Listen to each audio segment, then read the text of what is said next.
आपके साथ मैं हूं पुनीत मिश्रा। मध्य प्रदेश की महा डिबेट आप देख रहे हैं और नए साल में आगाज हो चुका है और राजनीति के लिहाज से यह साल है महासंग्राम वाला साल, क्योंकि इस साल लोकसभा के चुनाव होने हैं, यानी 24 का महासंग्राम होने जा रहा है। और फिर जनता के पास नेताजी जाने वाले हैं, वोट की अपील करने वाले हैं। जनता किसका साथ देगी ये तो नतीजे ही बताते हैं, लेकिन 24 का महासंग्राम राजनीति की नई दिशा भी तय करेगा।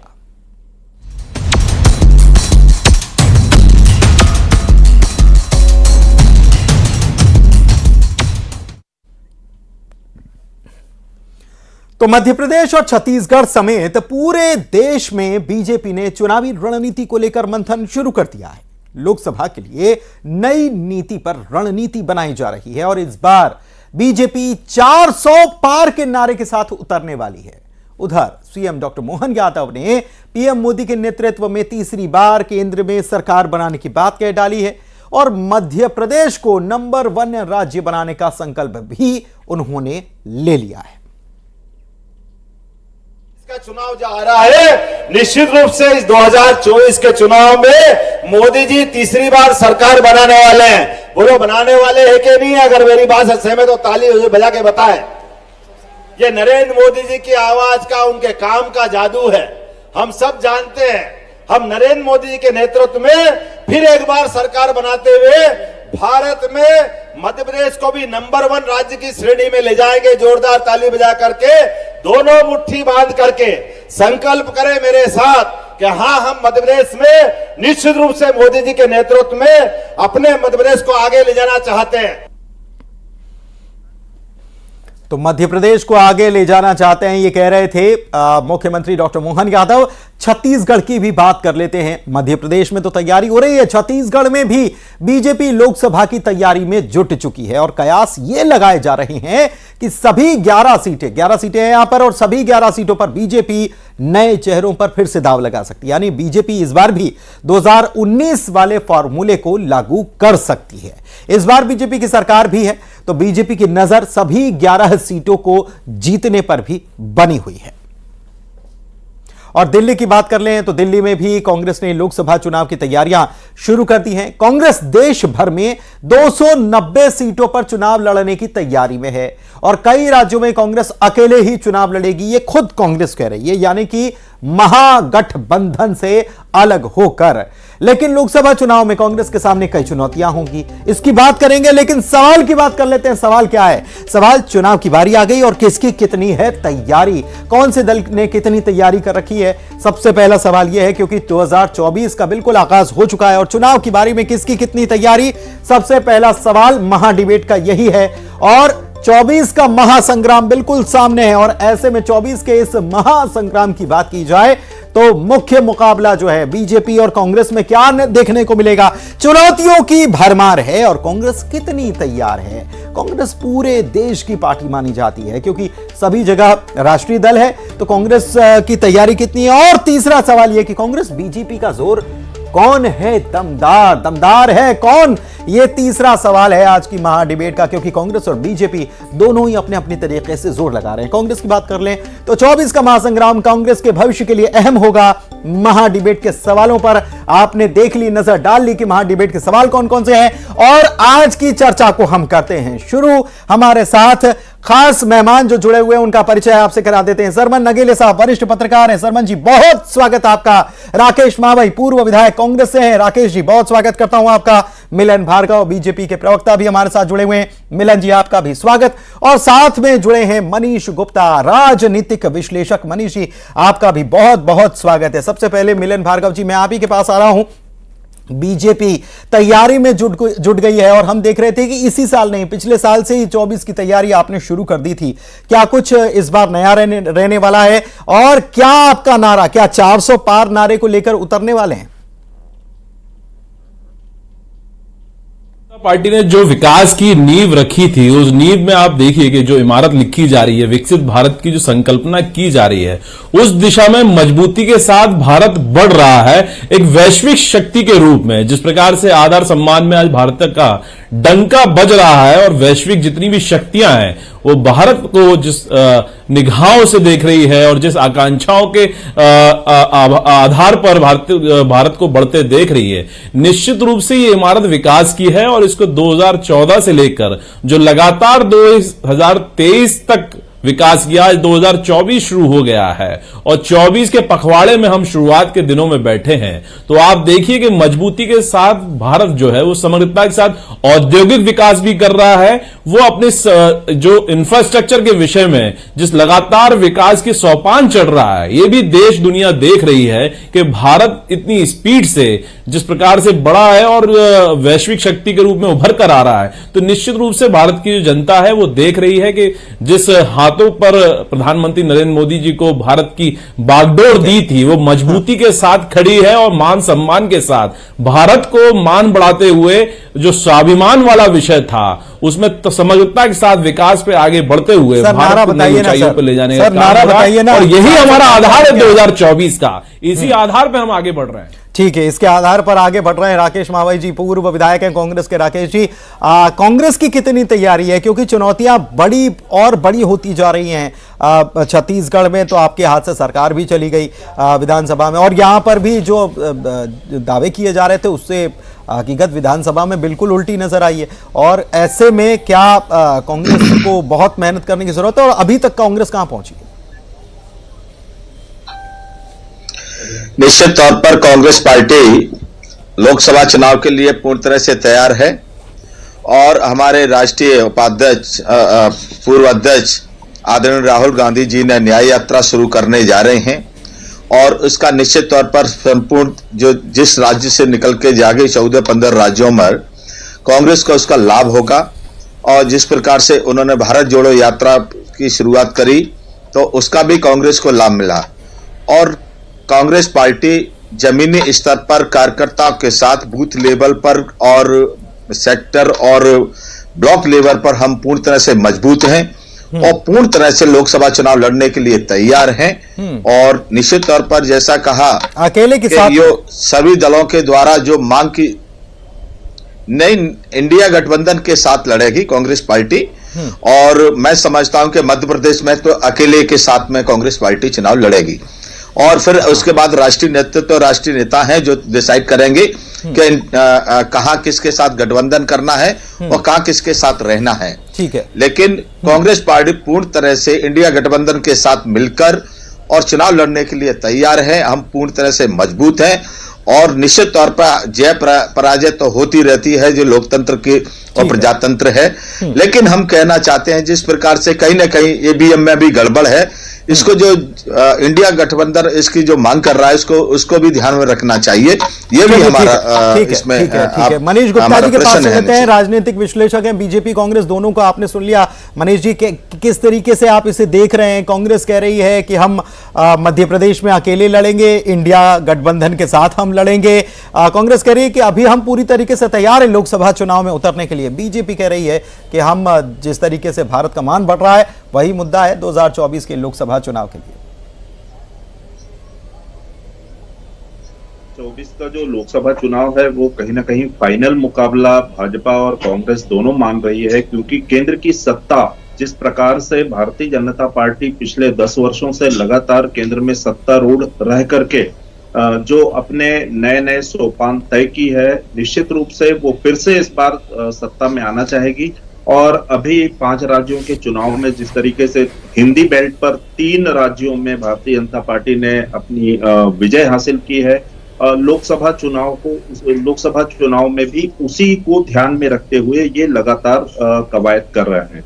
रही बात मध्य प्रदेश और छत्तीसगढ़ की, तो छत्तीसगढ़ में भी जो है भारतीय जनता पार्टी की अभी सरकार बनी है। मध्य प्रदेश में तो काफी बड़े पैमाने पर भारतीय जनता पार्टी जीत करके आई है। निश्चित रूप से उनका मनोबल बढ़ा हुआ है। और अभी जैसे मैं सुन रहा था कि नए कैंडिडेट पर भारतीय जनता पार्टी दांव लगाने जा रही है। निश्चित रूप से इनका ये प्रयोग जो है ना काफी हद तक सफल रहा है पिछले लोकसभा की अगर हम बात करें तो छत्तीसगढ़ के 11 में से 11 नए कैंडिडेट उन्होंने उतारे हैं और उसमें भी 9 सीटें जीत करके आई है। वहीं मध्य प्रदेश में भी इनको काफी हद तक सफलता मिली है, विधानसभाओं में भी उस प्रकार के नतीजे आए हैं और नई लीडरशिप है। मुझे लगता है कि विधानसभा चुनाव के बाद भारतीय जनता पार्टी की ये नई लीडरशिप के लिए एक बड़ी चुनौती है, उनको अपने आप को प्रूव करना पड़ेगा। कांग्रेस के दावे को कैसे देख रहे हैं सर आप? कांग्रेस जो दावा कर रही है उसको कैसे देख रहे हैं कि हम इंडी गठबंधन के साथ लड़ेंगे, मध्य प्रदेश में अकेले लड़ेंगे और तैयारी अभी पूरी है लोकसभा में उतरने के लिए? देखिए, कांग्रेस में इंडी गठबंधन की अगर अपन बात करें तो हिंदी भाषी इलाकों में, खासकर मध्य प्रदेश और छत्तीसगढ़ में जिस प्रकार से कांग्रेस और भाजपा में सीधा मुकाबला रहा है, मुझे नहीं लगता कि कांग्रेस जो है यहाँ पर कोई सीट शेयरिंग में कहीं ना कहीं आएगी। और अगर सीट शेयरिंग नहीं हुई तो मुझे लगता है कि गठबंधन के वास्तविक स्वरूप को संभाल पाना कहीं ना कहीं कांग्रेस के लिए एक बड़ी चुनौती होगी। और छत्तीसगढ़ और मध्य प्रदेश में तो अकेले कांग्रेस चुनाव लड़ने के मैदान पर जाती हुई दिख रही है। ठीक है, अकेले जाती हुई दिख रही है। सरवन अकेले साहब, आप वरिष्ठ पत्रकार हैं, मैं आपसे ये समझना चाह रहा हूं कि ये जो दावा किया जा रहा है कांग्रेस की तरफ से ही, जो दावा किया जा रहा है कि तैयारी हमारी पूरी है और हम 290 सीटों पर लड़ेंगे, इंडी गठबंधन में ये बात नहीं हुई है, कांग्रेस कह रही है कि हम 290 सीटों पर अकेले लड़ेंगे। क्या बात बन पाएगी इंडी गठबंधन में इस कांग्रेस के इस फैसले को लेकर के? अब ये इंडी गठबंधन के जो नेता हैं उनको तय करना है कि वो 290 में वो सहमत होते कि नहीं होते। लेकिन जहाँ तक मेरी जानकारी ये है वो कि जो कांग्रेस पार्टी मध्य प्रदेश, छत्तीसगढ़ और राजस्थान में चुनाव हारी है, इससे जो इंडी गठबंधन के लोग हैं उनको सीट शेयरिंग में इससे फायदा होगा। यदि कांग्रेस पार्टी इन राज्यों में चुनाव जीतती तो कांग्रेस पार्टी एक अपना एक टेम्पो के साथ में और अपनी अहम के ऊपर आ जाती वो, और वो इंडी गठबंधन के लोगों के साथ में सीट शेयरिंग में कहीं अपने को सुपर या बार्गेनिंग करने में वो कमजोर नहीं रहती। तो ये चुनाव हारना कांग्रेस पार्टी के लिए तो ठीक रहा कि चुनाव हार गए वो, तो इंडी गठबंधन से मजबूत होगा। ये इंडी गठबंधन के लिए बात कह रहा हूं मैं। अब जो मध्य प्रदेश और छत्तीसगढ़ की 40 सीटें होती हैं, 29 मध्य प्रदेश की और 11 छत्तीसगढ़ की, तो यहाँ तो पूरी तरीके से 2 पार्टी सिस्टम जैसा काम चलता है, वैसी राजनीति यहाँ की घूमती है, 2 दलीय राजनीति चलती है। तो यहाँ किसी गठबंधन के उम्मीदवार की या गठबंधन की पार्टी की कोई यहाँ पे गुंजाइश है, संभावना नहीं है। ये बहुत लंबे समय से 2 दलीय राजनीति चलती चली आ रही मध्य प्रदेश में। लेकिन सहयोग तो चाहिए होगा, सहयोग तो चाहिए होगा, क्योंकि जिस तरीके का मुकाबला होने जा रहा है ऐसे में सबको आकर के कांग्रेस की मदद तो करनी होगी, भले ही कांग्रेस अकेले लड़े। देखिए माननीय पुनीत जी, मैंने विधानसभा चुनाव में भी आपके चैनल पे और तमाम चैनलों पे मैंने बार बार कहा था कि इस बार के चुनाव में किसी भी राजनीतिक दल का यहाँ कोई भविष्य नहीं है, सिर्फ कांग्रेस या भारतीय जनता पार्टी। तो भारतीय जनता पार्टी प्रचंड बहुमत के साथ 163 सीटें जीती हैं। और इसी प्रकार मैं फिर कह रहा हूँ, देखिए मध्य प्रदेश और दूसरे राज्यों में अंतर है। जो उत्तर प्रदेश के जो राज्य हैं वहाँ के जो प्रभावित जो समीपवर्ती जिले हैं वहाँ थोड़ा असर रहता है जिस दल की सरकार होती है, लेकिन सीट जीतने में हारने में बहुत ज्यादा असर नहीं पड़ता। और एक चीज मैं और कहना चाहूंगा माननीय पुनीत जी कि आपके चैनल के माध्यम से मध्य प्रदेश और देशवासियों को नववर्ष की बधाई और शुभकामनाएं। मध्य प्रदेश में सद्भाव, शांति और समृद्धि आए, ऐसी मेरी कामना है। चलिए ठीक है। मिलन भार्गव साहब बीजेपी से हमारे साथ जुड़े हुए। मिलन जी, कांग्रेस की तरफ से यह दावा किया जा रहा है कि अभी न्याय यात्रा निकालने की राहुल गांधी तैयारी कर रहे हैं, उसका इसके पहले कांग्रेस ने यह जरूर कहा कि हमारा इससे चुनाव से इसका कोई लेना देना नहीं है, लेकिन ये तो न्याय की बात हो रही है। लेकिन अभी अभी राकेश मावई जो कह रहे हैं, उन्होंने कहा है कि इससे लोकसभा चुनाव में फायदा होगा। उन्होंने यह भी कहा कि भारत जोड़ो यात्रा से फायदा कांग्रेस को हुआ है। देखिए, जिस प्रकार के फायदे हुए हैं और जिस प्रकार के आप घमंडिया गठबंधन की बातें हो रही हैं, तो घमंडिया गठबंधन का समर्थन तो छोड़िए साहब, यहां दिग्विजय सिंह जी जो पूर्व मुख्यमंत्री हैं और मिस्टर बंटाढार कहे जाते हैं, उनके ही सगे भाई लक्ष्मण सिंह जो भारतीय जनता पार्टी जो कांग्रेस में कभी विधायक रहे हैं, उन्होंने मुखालफत शुरू कर दी और कहा है कि राहुल गांधी जी को सीरियस नहीं लेना चाहिए। मतलब अगंभीर नेता के रूप में चूंकि कांग्रेस में उनकी स्वीकार्यता बढ़ गई है और कांग्रेस के तमाम नेताओं ने उनको अस्वीकार कर दिया और खुले मुखालफत कर दी है, तो ये बताता है कि अंदर खाने में कांग्रेस में ठीक नहीं है और कांग्रेस में राहुल गांधी के नेतृत्व को अस्वीकार करना शुरू कर दिया है। तो आप ये मानिए कि जैसे जैसे 24 के चुनाव नजदीक आएंगे तो ये घमंडिया गठबंधन जो बना है भ्रष्टाचार के बंटवारे को लेकर और एक देश विरोधी गतिविधियों में एक दूसरे की मदद करने के लिए ये टूटता नजर आएगा और ये कांग्रेस के तमाम नेतृत्व को अस्वीकार करते हुए बिखरा नजर आएगा और इनके पास कोई बुनियाद नहीं है ठोस जो जनता के बीच जा सके और जनता का विश्वास आप कह रहे हैं कि बुनियाद नहीं है, चुनाव में सब बुनियाद नहीं है, लड़ते हैं, वो भी लड़ते हैं। आपके पास कोई बुनियाद नहीं है। आपने मुझे दावा भाई मेरी किया बात कि पूरी हो भारत जाती है, जोड़ो एक लाइन की यात्रा बात रह गई है। भारत जोड़ो यात्रा से राकेश जी आपने दावा किया कि भारत जोड़ो यात्रा से कांग्रेस को फायदा हुआ, लेकिन कहां हुआ बताइए ना। मध्य प्रदेश के विधानसभा चुनाव में हमने देखा कि भारत जोड़ो यात्रा जहां जहां से गुजरी वहां तो कांग्रेस को लॉस हुआ है। आपको बताऊं, जैसे मानिए जे हमारे आपके भारतीय जनता पार्टी के नेताजी कह रही थी, मैं कहना चाहता हूं, उन्होंने आदरणीय दिग्विजय सिंह जी के भाई का उदाहरण दिया, मैं भी आपको उदाहरण देना चाहता हूं। मध्य प्रदेश के नंबर 2 के नेता और आपके गृह मंत्री वो भी तो चुनाव हारे। आप एक तरफ उनको भी देखिए। और जहां तक बात ये बात करते हैं कि भारतीय जनता पार्टी एक दल है, भारतीय जनता पार्टी दल नहीं है। भारतीय जनता पार्टी के राष्ट्र में 2 नेता चला रहे हैं, जो सब जानते हैं, और उसी का परिणाम है कि ये आज मध्य प्रदेश में किसी के चेहरे पर सरकार बनी और किसी को मुख्यमंत्री बनाया। राजस्थान में किसी के चेहरे पर सरकार बनी, किसी को मुख्यमंत्री बनाया। लेकिन यहां तो इंडिया गठबंधन तय करेगा, इंडिया गठबंधन मिलकर लड़ेगा। इंडिया गठबंधन दिन पे दिन मजबूत होते जा रहा है, ना कि कमजोर हो रहा है। राहुल गांधी जी का जो विरोध किया उस पर तो बोलिए राकेश जी, जनता ये देख रही है और जानना चाह रही है, मैं आपको बनाएंगे और मनते रहेंगे। देखिए मैं आपको बताऊं, अगर दूसरे दल में होता है तो दूसरे दल नेता के खिलाफ बोलना पड़ता है, और उसी दल में वही नेता आ जाता है, चाहे वो भारतीय जनता पार्टी में कांग्रेस का पहुंच जाए या कांग्रेस में भारतीय जनता पार्टी का कह जाए।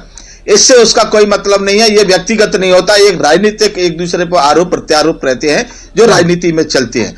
लेकिन आज हमारे नेता राहुल गांधी जी हैं, उनके नेतृत्व में पूरी कांग्रेस राष्ट्र की मजबूत है, और आने वाले समय में आप देख लेना किसी न किसी दिन समय परिवर्तन होगा, और वो याद भी भारतीय जनता पार्टी। लेकिन राकेश मावई जी, आप समय परिवर्तन की बात कर रहे हैं, लेकिन अभी तो मुझे थोड़ा सा ये थोड़ा जानना चाह रहे हैं कि कांग्रेस ने 290 सीट खुद ही ने तय कर ली। इंडिया गठबंधन, जिस गठबंधन की आप बात करते हैं, इंडिया गठबंधन की, उसमें तो ये बैठक में ये तय हुआ नहीं, कांग्रेस ने खुद ने तय कर लिया कि हम इतनी सीटों पर लड़ेंगे।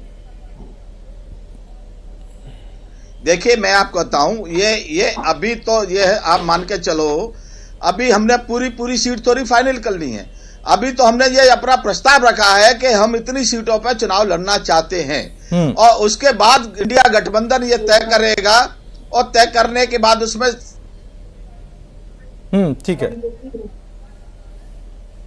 ठीक है तय करेगा, और तय करने के बाद उसमें सारी चीजें होंगी। ठीक है, मैं आपके पास आऊंगा। मनीष गुप्ता जी, राजनीतिक विश्लेषक भी हमारे साथ जुड़े हुए। मनीष जी, कैसे देख रहे हैं इसको? अभी केवल हमने प्रस्ताव रख दिया है, हमने कह दिया है कि 290 सीटें, और ये जो कंपैरिजन किया जा रहा है भारत जोड़ो यात्रा और न्याय यात्रा, और कह रहे हैं ये दावा किया जा रहा है, मुझे लगता है कि शायद जमीनी हकीकत से वाकिफ नहीं है कांग्रेस के हमारे साथी, क्योंकि भारत जोड़ो यात्रा जहां से गुजरी मध्य प्रदेश में तो लॉस हुआ, नुकसान हुआ। नहीं, निश्चित रूप से देखिए, जब राजनीतिक जब यात्राएं होती हैं, और खासकर कांग्रेस में जिस प्रकार से गांधी परिवार या राहुल गांधी का अगर कोई कार्यक्रम होता है, तो उसको लेकर के कांग्रेस जो है वो हमेशा बहुत महत्वाकांक्षी रही है, और उनके चूंकि सर्वोच्च नेता है, इसलिए हार जीत को लेकर के जब हारती है पार्टी तब तो कहीं ना कहीं उससे दूर रहते हैं, और जब जीतती है तो जीतने का श्रेय जो है ना वो सीधे सीधे राहुल गांधी को मिलता रहा है, पहले भी मिलता रहा है। लेकिन रही बात अभी इंडिया गठबंधन की, लगातार जिस प्रकार से विरोधाभास आ रहे हैं, जिस प्रकार से विरोधाभासी बयान आ रहे हैं अलग अलग दलों के अलग अलग नेताओं की, अभी महाराष्ट्र की अगर आप बात कर लें तो संजय राउत ने जो एक बयान दिया कि यहाँ पर कांग्रेस को शून्य से शुरुआत करनी पड़ेगी, वहीं कांग्रेस ने 290 सीटों का अपना एक आकलन दे दिया। अब उस आकलन के पीछे की धारणा क्या है ये कोई स्पष्ट नहीं कर रहा। दरअसल सब दल जो है वो एक दूसरे पर दबाव बनाने की यानी कि रणनीति अभी जो नतीजे आए हैं राज्यों के जो विधानसभा चुनाव के, उससे शायद कांग्रेस अभी क्या सीख नहीं ले पाई है, या फिर कांग्रेस सीख लेकर क्या नया दांव चल रही है? सरमन जी, क्या लगता है? एक चीज और है कि विधानसभा चुनाव और अगर लोकसभा चुनाव की बात कर ली जाए तो विधानसभा चुनाव में इस बार जो बीजेपी को वोट शेयर हासिल हुआ है, पिछले लोकसभा चुनाव के अगर हम देखेंगे आंकड़ा तो वो मध्य प्रदेश में 56% के आसपास बीजेपी को वोट शेयर हासिल हुआ था। कांग्रेस जो है वो 36% के आसपास, 34-36% के आसपास ही रह गई थी। तो ये कांग्रेस के लिए बड़ा मुश्किल रहने वाला है इस खाई को पाटना, और फिर इस बार मुद्दे भी बहुत अलग रहने वाले हैं। देखिए माननीय पुनीत जी, कांग्रेस पार्टी के कार्यकर्ता और नेता जनता से पूरी तरीके से कटने का काम करते हैं। वो सिर्फ मीडिया में और सोशल मीडिया में और ट्विटर पर रहने का काम करते हैं। वो जनता में हमारे दल की छवि क्या है, हमारे कार्यकर्ता कहाँ तक पहुँच पाए हैं, नहीं पहुँच पाए हैं, हमारी ग्राउंड पर कैसी स्थिति है, हमारा पूरा बूथ लेवल तक है, पन्ना लेवल तक हमारा कार्यकर्ता तैयार है कि नहीं है, कार्यकर्ता हमारे यहाँ बूथ पर या काउंटिंग के दौरान है कि नहीं है, इसका उनके पास कोई बहुत एक पुख्ता कोई मैकेनिज्म या पुख्ता जानकारी नहीं रहती है। कांग्रेस पार्टी के वरिष्ठ से वरिष्ठ नेता और छोटे नेता वो ये कहते हैं कि भाई हम तो चुनाव जीत गए, हमारी सरकार आ रही, हमारे इतने सांसद जीत जाएंगे, दिल्ली में हम सरकार बना लेंगे। लेकिन इनको काम करने की बहुत जरूरत है, जिस तरह से भारतीय जनता पार्टी ने बरसों में काम करने के बाद। ठीक है सर, पूर्व विधायक कांग्रेस के हमारे साथ राकेश जी फिर से जुड़ गए हैं। राकेश जी, काम करने की बहुत जरूरत है, ये जानकार बता रहे हैं, ये बीजेपी नहीं बता रही है। जो वरिष्ठ पत्रकार हैं, जो विश्लेषक हैं, वो बता रहे हैं कि कांग्रेस को बहुत काम करने की जरूरत है अभी जमीन पर, बीजेपी से बराबरी तक करने के लिए। निश्चित तौर पर ये बात पत्रकार जी बता रहे हैं तो ये कोई दल के व्यक्ति नहीं बोल रहे। निश्चित तौर पर करना भी चाहिए और निश्चित तौर पर हम काम कर रहे हैं और हमारे कार्यकर्ता मजबूत भी हैं। हमारे मतलब मध्य प्रदेश में कांग्रेस के मतलब हार होने के बावजूद भी, लेकिन हमारे कार्यकर्ता हताश नहीं है, हमारे कार्यकर्ता निराश नहीं है, हमारे कार्यकर्ता पुनः लड़ने के लिए फिर तैयार हैं। ये आपको देखने को मिलेगा। और नया राष्ट्रीय नेतृत्व में नया हमारा प्रदेश अध्यक्ष दिया है, यंग दिए हैं, वो भी इसमें मेहनत करेंगे। निश्चित तौर पर हम लोग, ठीक है, आप कह रहे हैं कि यंग टीम आ गई है मध्य प्रदेश में और वो मेहनत करती हुई नजर आएगी। यंग टीम से मुकाबला है। मिलन भार्गव जी, मध्य प्रदेश में नई यूथ जो है वो आ गया है। जीतू पटवारी हैं, उमंग सिंघार हैं और सब यूथ अब आ गए कांग्रेस में। कैसे मुकाबला होगा? देखिए क्या प्रकार की स्थिति मध्य प्रदेश में कांग्रेस पार्टी के समक्ष है, ये मध्य प्रदेश के हल्के सब जानते हैं। क्या ना टीम है और जिनको ये ताज पहनाया गया है उनकी भावनाएं एक दल के प्रति कितनी गंभीर रही हैं और कार्यकर्ताओं को जूते मारने तक का ट्रैक रिकॉर्ड जीतू पटवारी जी का रहा है। तो ये बताता है कांग्रेस का ताज किसके सर पर है। और रही बात देखिए, भारतीय जनता पार्टी के पास एक मजबूत संगठन है जो नीचे तक अपने सुदृढ़ रूप से सक्रिय है। पेश प्रभारी तक हमारी भूमिका बहुत सुनिश्चित है, ताकतवर है और जो 49% का vote share Bharatiya Janata party के समक्ष आया है, इसी ताकत के साथ आया। और देखिए बताने के लिए और करने के लिए जो परिणामकारी हमारी योजनाएं रही हैं, जो जनता के हित में रही हैं, जो गरीब कल्याणकारी रही हैं, जनता तय करेगी, डबल इंजन की जो सरकार है, ये हमारी ताकत है। विश्लेषक क्या मानते हैं? अंत में देखिए समय हो रहा है। राजनीतिक विश्लेषक मनीष जी, आप कैसे देख रहे हैं इसको? कांग्रेस और बीजेपी के अपने अपने दावे हैं, लेकिन फाइट क्या हमें तगड़ी देखने को मिलेगी 2024 में? टफ फाइट होगी क्या? मैं आपसे समझना चाहूँ, शॉर्ट में बताइए। नहीं, देखिए मुझे लगता है कि छत्तीसगढ़ और मध्य प्रदेश में जिस प्रकार के विधानसभा के नतीजे आए हैं, ये निश्चित रूप से कहीं ना कहीं भारतीय जनता पार्टी का उत्साह बढ़ाने वाला है और कांग्रेस का मनोबल इससे टूटा है। लेकिन केंद्र में जिस प्रकार से मोदी का नेतृत्व आगे आ रहा है और भारतीय जनता पार्टी मोदी की गारंटी का नारा देकर के चुनाव लड़ रही है, मुझे लगता है कि इसका सीधा सीधा लाभ भारतीय जनता पार्टी को मिलेगा। कांग्रेस को अभी और जमीन में काम करने की आवश्यकता है। संगठन को मजबूत करके, कार्यकर्ताओं का मनोबल बढ़ा करके सिर्फ पदयात्रा और श्रेय की राजनीति से परे हट करके ठीक है, जमीनी हकीकत स्वीकार जमीन करनी चाहिए। पर उतरने की जरूरत है, पदयात्रा श्रेय की राजनीति से हटकर। बहुत शुक्रिया आप सभी मेहमानों का आज की इस महा डिबेट में शामिल होने के लिए। तो हमारे साथ हमारे खास मेहमान जुड़े हुए थे और सबने अपनी अपनी बात रखी है, लेकिन कुल मिलाकर सारा कुछ तय जो होना है वो मतदाता के माध्यम से होना है। और इसीलिए हम कह रहे हैं कि 24 का महासंग्राम जो है वो बहुत दिलचस्प होने वाला है। आने वाले दिनों में और भी कई रंग देखने को मिलेंगे। फिलहाल आज की महा डिबेट में इतना ही। नमस्कार।